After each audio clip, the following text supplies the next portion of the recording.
Allah itu kalau sudah ridho, nggak peduli sholat orang itu khusyuk nggak khusyuk, yang Allah pandang kolbunya. Maka orang yang ridho dalam taat, dia tidak pernah merasa GR, nggak pernah merasa taatnya itu sesuatu. Bagi dia, ya Rob, jika sholatku ini untuk mendapatkan ridhomu, tentu tidak mungkin. Kenapa? Sholatku tidak khusyuk. Terus bagaimana? Ya Allah, Engkau maha tahu isi hatiku, tolong tumbuhkan ridho dalam kolbuku. Maka ridho itu hadiah dari Allah subhanahu wa ta'ala. Ini yang kita minta doa, Allahumma inna nas'alu ridhoka wal. Jadi ridho itu minta. Kalau nggak minta nggak dikasih.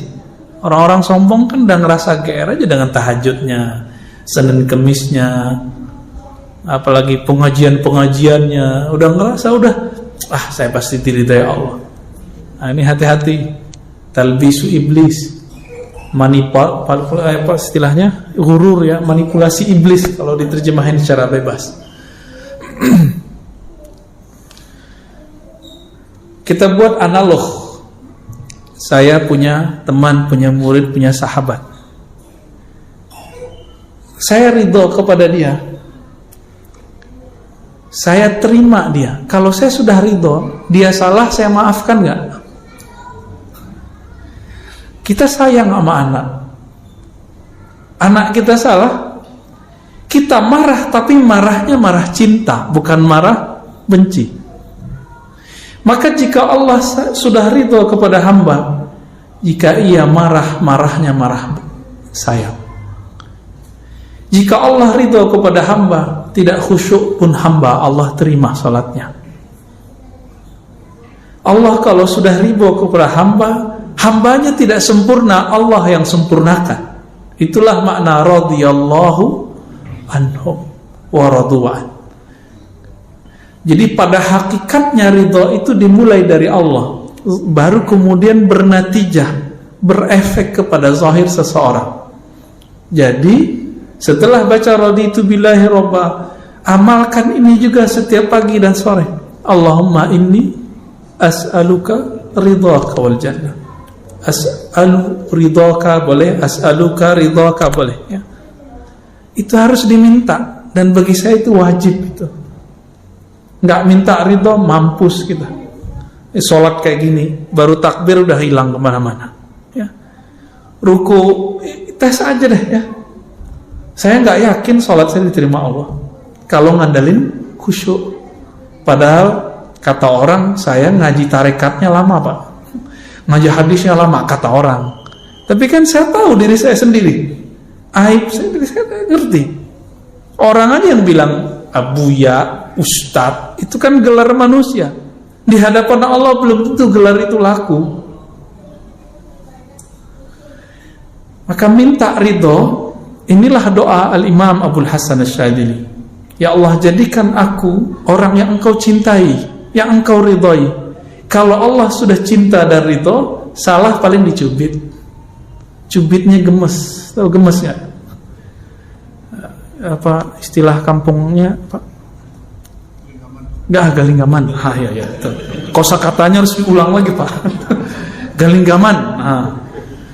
Betul. Jadi kalau makhluk pun bisa begitu, maka Allah aula bidzalik. Allah lebih sempurna daripada itu.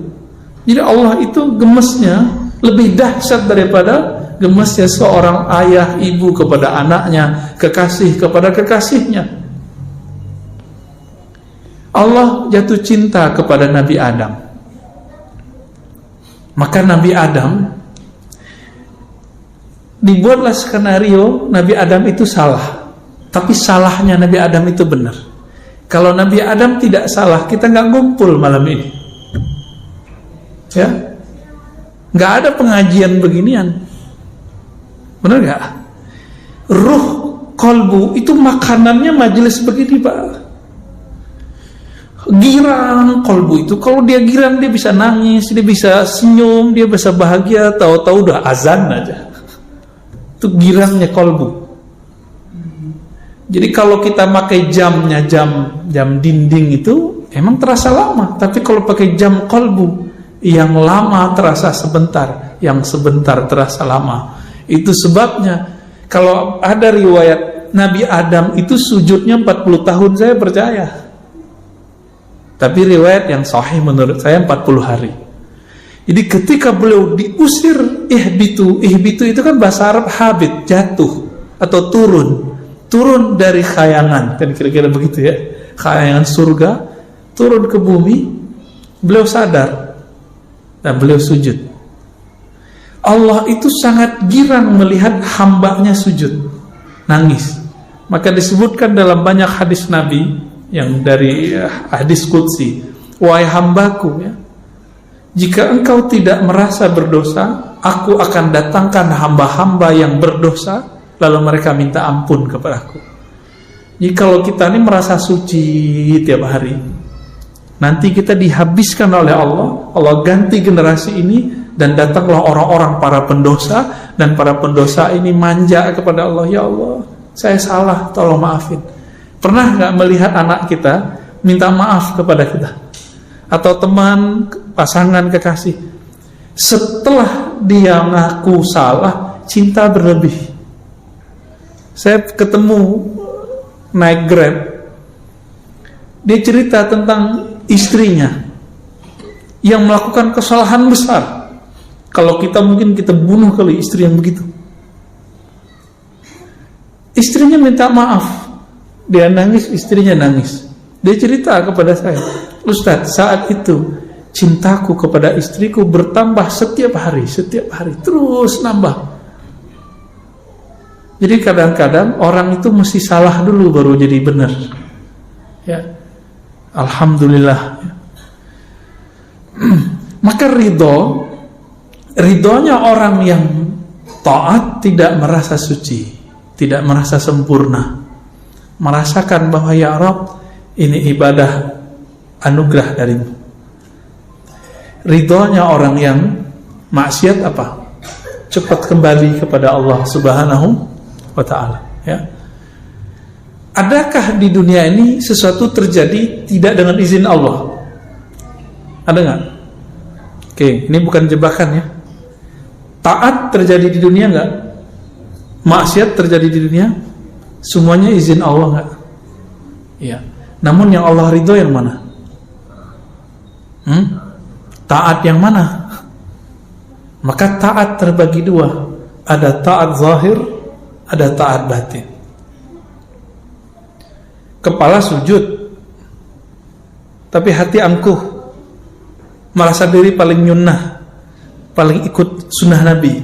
Masuk gak? Gak masuk. Jadi selama kita ini sujud, ruku, lalu masih merasa diri paling alim, paling suci di antara orang yang lain, sama yang di samping aja, saya merasa lebih dikit, yang di samping udah gak ada terima sama Allah. Gawat gak Pak? Gawat. Kadang-kadang Allah melirik, ini ada pendosa nih sholat di ujung soft, gak kelihatan sama orang, bukan ustadz, bukan siapa-siapa, mungkin preman kali pendosa, tapi di kolbunya dia merasa, ya Allah, aku ini orang jahat ya Allah, datang ke rumahmu ingin mengadu. Waktu dia sujud, dia nangis. Itu Allah lebih suka yang begitu. Tangisannya hamba yang mengaku salah itu lebih diterima daripada Allah, oleh Allah SWT, daripada kebanggaan orang taat dengan taatnya. Jadi taatnya qalbu apa? Memandang bahwa taatnya adalah hadiah dari Allah SWT. Ini saya sering ulang-ulang supaya tidak hilang dari alam bawah sadar kita. Kalau muazzin baca hayyalas shalah, hayyal falah, kita jawab apa? La haula wala quwwata. Ayo salat. Jawabannya tiada daya untuk takbir, untuk sujud, untuk ruku kecuali dengan izin Allah. Tapi ahlul haqaiq, ahli hakikat itu menjelaskan, la haula fit ta'ah wala quwwata fil ma'siyah illa billah, kecuali dengan izin Allah. Tidak ada kesanggupan orang untuk taat dan juga maksiat kecuali izin Allah. Masalahnya ketika taat kolbunya ngapain? Setelah maksiat kolbunya ngapain? Ini Allah pandang cuma kolbu ya. Oleh karena itu, sahabat-sahabat yang makan Allah, jangan terlalu girang dengan amalan yang kita dapat, tapi jangan putus asa juga dengan maksiat yang kita pernah lalui ya. Semuanya Allah yang atur. Kita ini dibuat pernah maksiat biar enggak merasa paling suci di antara manusia. Ini bapak-bapak yang merasa suci ini, itu suatu saat Allah akan lempar ke dunia hitam. Kalau Allah sayang, dilempar nanti ditarik. Ketika ditarik, bentar-bentar nangis, bentar-bentar tersentuh. Setiap kali melihat orang bermaksiat, dia nggak menghakimi orang, dia wah, saya juga begitu. Mungkin saya lebih hina daripada orang itu. Ini Pak rahasianya. Maka seorang yang sudah begini, baru dia masuk ke ranah namanya radiyah, mardiyah, jiwa yang ridho. Jadi jiwa yang ridho sumbernya di kolbu. Kolbunya sudah beres. Walaupun jiwanya masih belum beres, nggak apa-apa. Kolbunya yang penting beres, Pak.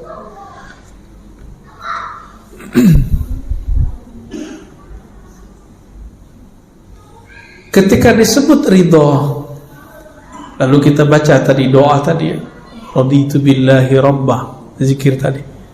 Apa kata Nabi dalam hadis Abu Daud? Orang yang meninggal, yang mati di waktu paginya dia baca raditu billah, atau sorenya dia baca raditu billah, maka dia mati syahid. Sekarang kita tanya, arti asli dari syahid apa? Syahidayash hadu, menyaksikan. Apa yang dia saksikan? Perbuatan Allah Subhanahu wa ta'ala. Karena dia tahu Allah yang berbuat, dia ridho, maka dia disebut syahid. Itu arti mati syahid. Kenapa para pejuang itu kalau kegores badannya, dia senang, Pak, girang, rohaninya girang, ketusuk badannya sakit, tapi kolbunya bersyukur kepada Allah.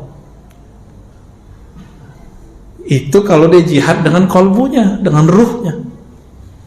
Maka nanti para syuhada disebutkan dalam Sahih Bukhari dan Muslim, jika dia mati, dia minta dihidupkan lagi. Ya Rabb, hidupkan aku, ahyini. Jika aku hidup, matikan lagi Allah dengan syuhada. Hidup lagi, mati lagi, hidup lagi, mati lagi. Jadi kecanduan. Jadi para syuhadanya ada kecanduan. Ketika ditusuk, mati, itu dia merasa bahagia. Inilah yang disebut oleh Allah Ta'ala, bal ahya'un inda rabbihim yurzakun. Mereka hidup di sisi Allah. Kenapa? Karena mereka ridho. Jadi kalau mau jadi pejuang di akhir zaman, belajar ridho, Pak. Ini baru pecah-pecah dikit, tersinggung dikit, baper ya. Enggak, orang ridho itu di atas sabar. Maka Imam Ibnu Abi Bakar Ar-Razi mengatakan apa? Jika kamu tidak sanggup ridho, sabar aja. Berarti sabar di bawah ridho. Coba bandingkan nih makom sabar dengan ridho. Innallaha ma'as sabirin. Sesungguhnya Allah bersama orang yang sabar. Bagi ahli kalam, ahli akidah, kebersamaan ini majazi. Tapi bagi ahli hakikat, ahli qalbu, ahli rohani, ini ma'iyyah hakikiyah, kebersamaan hakiki. Allah benar-benar membersamai orang sabar. Sabar di atasnya sabar ada ridho. Kebayang, jika orang sabar bersama dengan Allah, kira-kira orang ridho bagaimana dengan Allah? Kebayang ya? Orang sabar itu punya backup. Kalau kita nih misalnya di backup oleh jenderal ini, preman itu, tapi belum tentu kan backup itu Allah, orang itu sayang sama kita kan belum tentu. Tapi kalau ridho, di atasnya sabar, backupnya abadi. Kalau sabar ada batasnya, kalau ridho unlimited. Inilah kalamnya Sayyidina Nabi SAW. Apa kata beliau kepada ahli Badar? Ya'malu ma syi'tum fa innallaha qad ghafara lakum. Hai sahabatku ahli Badar, kekasih-kekasih Allah, 313 orang melawan ribuan orang. Mereka ridho, nggak satu pun mengeluh.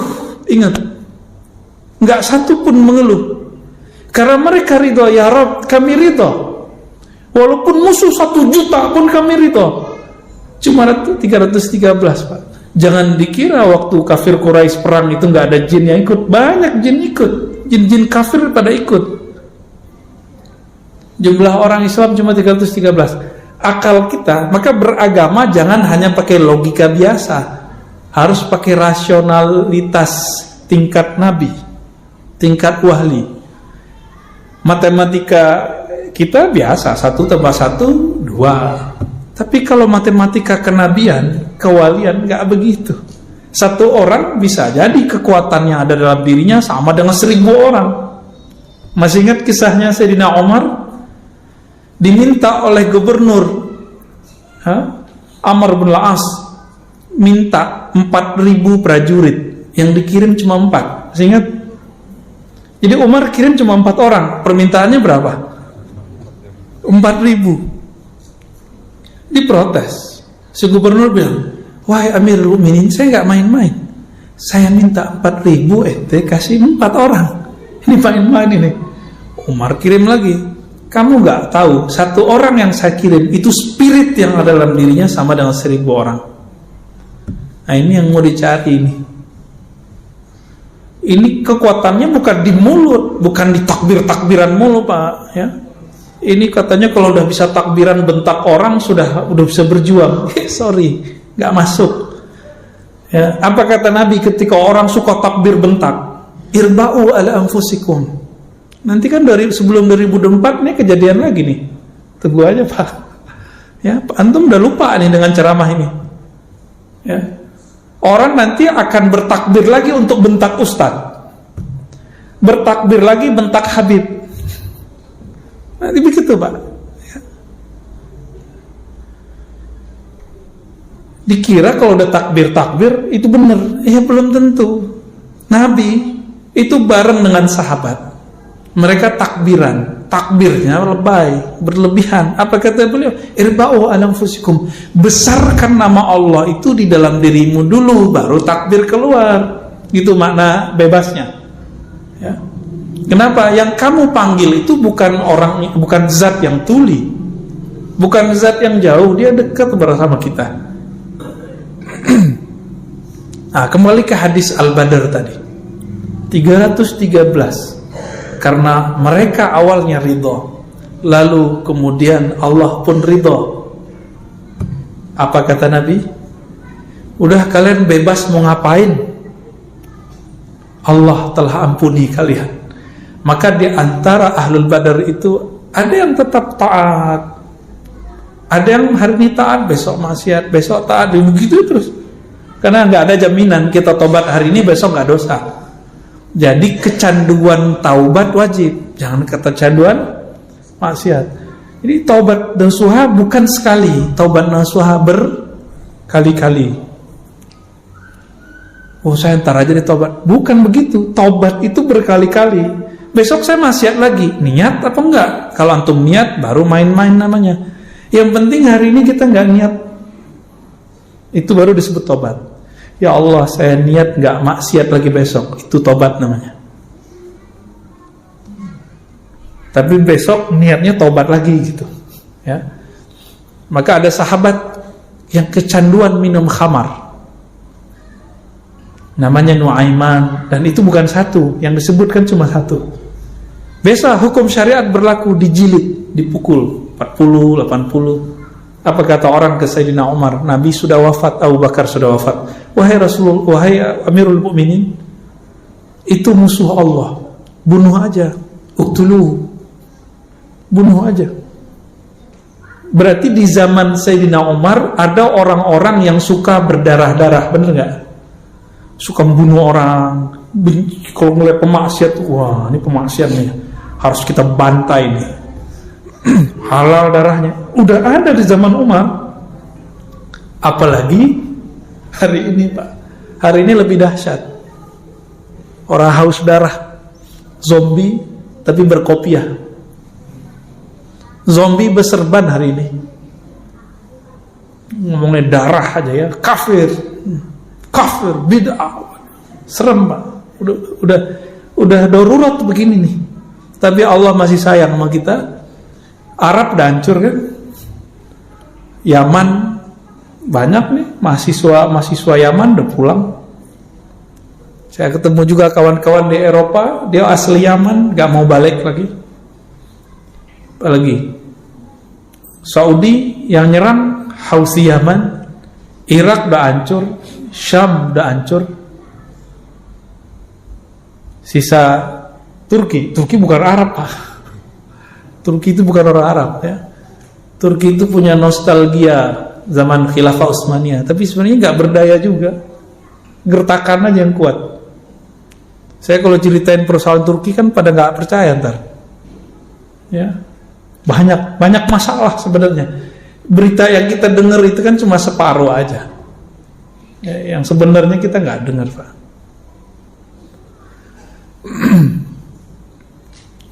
Gimana? Jadi ridho nggak?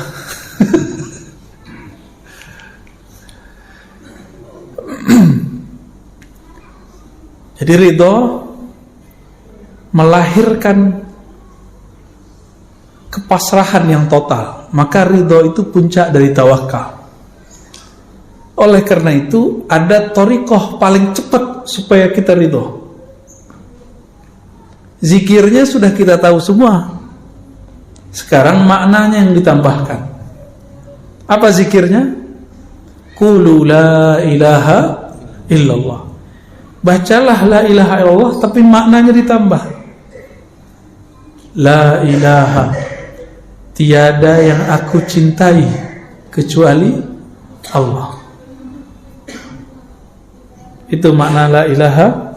Tiada yang berbuat kecuali Allah. Kalau benar nih kita cinta sama Allah, maka semua perbuatan Allah kita ridho, kita cinta. Berarti ridho sudah masuk dalam diri. Jadi apapun pekerjaan hari ini, Bapak Saudara makan Allah, apapun rezeki kita hari ini, besok, tahun depan, ridho nggak nih?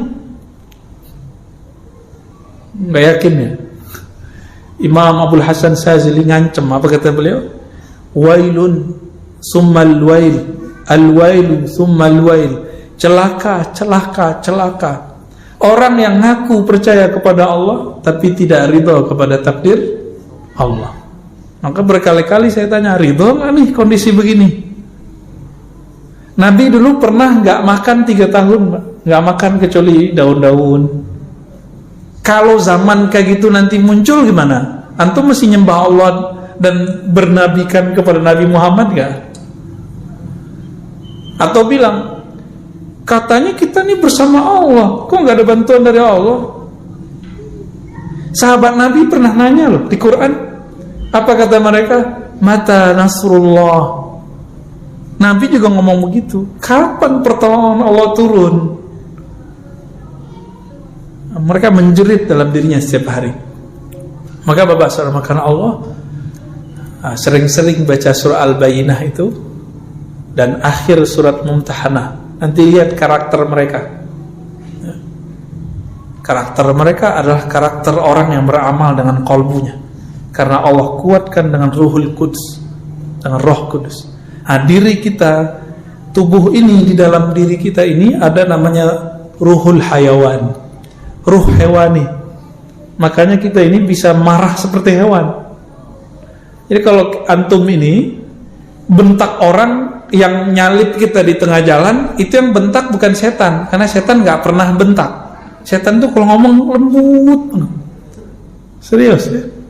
Udah ketemu setan belum? Jadi kalau ngomong kasar nih, ngomong jorok, itu sisi hewani. Yang kedua, di dalam diri kita ada sisi ruhun nabat, ada ruh tumbuh. Ruh tumbuh itu ada di di badan ini, di kulit, semuanya itu ada semua.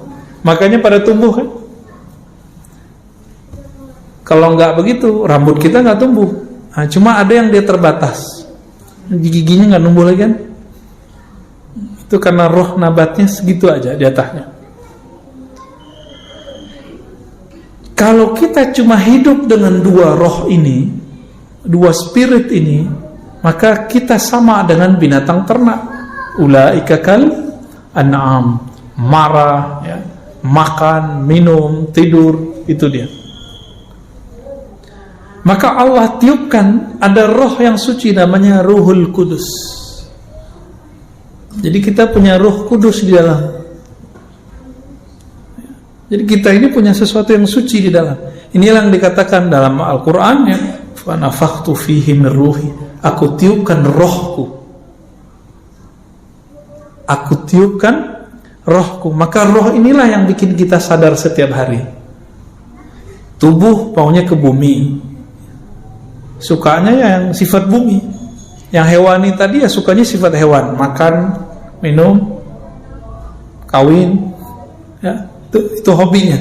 Tapi ruh senangnya ngapain? Ruh itu yang disebut di dalam hadis al-ihsan an ta'budallaha ka'annaka tara.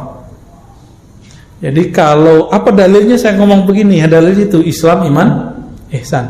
Al-Islam itu di zahir, al-iman itu di akal, al-ihsan itu pada ruh. Ruh itu maunya bertemu, maka hadisnya engkau ibadah seakan bertemu dengannya. Karena ruh itu yang ada di situ sifat cinta. Jadi cinta yang hakiki itu yang ini dia.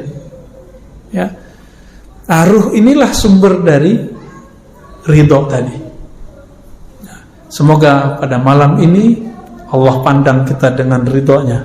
Amin ya rabbal alamin. Wassallallahu ala nabiyina Muhammad. Gimana? Udah? Mau tanya jawab? Enggak sempat kali ya? 5 menit lagi. Ya. Ya. Bisa. Kita ada acara bisa. Masih sempat? Oke, baik. Ya. Gimana, Pak? Pemilu kalah, ridho nggak? Dulu Pak ya, syukur. Dulu kita bisik-bisik yang anti sama buat jalan tol. Sekarang dia menikmati selfie lagi. Jadi memori manusia itu pendek Pak, pendek sekali, sangat-sangat pendek. Jadi jangan percaya orang dengan dia hari ini. Tunggu aja Pak. Hati itu berubah cepat, bukan main. Kecepatan korbu itu berubah lebih cepat dari kecepatan cahaya. Cuma zahirnya kadang-kadang terlambat. Ya. Itu sebabnya Nabi sering berdoa, ya muqallibal qulub, hadis sahih Bukhari, wahai yang membolak-balik hati. Ya. Saya menyaksikan dalam diri saya perubahan-perubahan itu, ya. Berubah, dulu senang ini jadi nggak senang, dulu benci jadi suka, dulu suka jadi benci. Tapi ada yang nggak pernah saya benci, mau dia salah gimana dia tetap senang. Nah, itu yang disebut cinta. Kalau nggak namanya simpatisan. Maka murid dalam tradisi ilmu zikir itu ada dua, ada murid hakiki as-sadiq, ada murid al-kazib. Jadi jamaah itu ada dua, ada jamaah simpatisan, ada jamaah hakiki. Kalau simpatisan itu mau cari pembenaran dari si ustadz, kebetulan pemahaman ustadznya bisa menguatkan pemahaman dia. Tapi kalau jamaah hakiki itu bertahan sampai kiamat nanti, bahkan tembus sampai ke Shiratal Mustaqim, nanti ditunggu nanti di depan surga sama gurunya itu. Itu yang mana? Yang murid jika dia ngaji kepada gurunya karena ingin mencari kebenaran, bukan mencari pembenaran dari dalam dirinya. Nah, kita yang mana nih Pak? Ya mohon maaf, kebanyakan orang begitu. Itu sebabnya Cuma beda dikit di politik orangnya dibenci, beda dikit dalam persoalan fikih dibenci. Saya menyaksikan sendiri, Habib tengkar sama Habib itu cuma karena persoalan politik, kebawa-bawa sampai ke persoalan agama. Nih ada Habib lagi tengkar masalah melihat Allah, ya kan? Ustaz mungkin gak melihat Allah 40 kali. Ya, itu sebenarnya gak usah dibahas, karena si Habib A ini beda politik dengan Habib B. Jadi persoalan politik ini dibawa-bawa ke agama. Kenapa? Karena kecintaannya kepada Habib bukan kecintaan hakiki. Dia cinta karena pilihan dia sama masih Habib. Kalau udah beda, oh ini bukan Habib gue nih, ya, tuh Habib palsu gitu. Jadi Habib yang asli itu yang ikut dia, bukan dia yang ikut Habib. Gimana kira-kira? Kuat nggak antum ntar dengan perubahan-perubahan begitu? Ya, Nabi Musa diuji itu, maka diuji. Allah zahirkanlah Nabi Khidir dengan pantangan semua yang Nabi Musa tidak suka. Tapi Nabi Musa masih tetap ikut Nabi Khidir karena Nabi Musa adalah murid sejati. Keceplosan juga sih. Ini kenapa ini Khidir? Tapi dia bukan berarti mengingkari Nabi Khidir, dia cuma nanya. Maklum orang nanya, ya. Saya berdoa, kita berdoa semoga kecintaan kita kepada Allah, kepada Rasulullah, kepada pewaris Rasulullah itu cintanya sejati. Bukan cinta karena kita mencari pembenaran. Amin ya rabbal alamin. Allahumma rzuqna as-sidqa fil hubb. Allahumma awsilna ila hubbika. Ya Allah, sampaikan kami kepada hakikat cintamu. Ya Allah, pandanglah kami dengan cintamu. Allahumma rzuqna ru'yataka wa ru'yata nabiyyikal Mustafa Muhammad SAW. Ya Allah, berilah kami kemuliaan dapat memandang wajahmu, memandang wajah kekasihmu Sayyidina Nabi sallallahu alaihi wasallam. Assalatu wassalamu alayka ya Sayyidana ya Rasulullah. Alhamdulillah rabbil alamin. Subhanakallahumma wa bihamdika asyhadu an la ilaha illa anta astaghfiruka wa atubu ilaik. Assalamualaikum warahmatullahi wabarakatuh.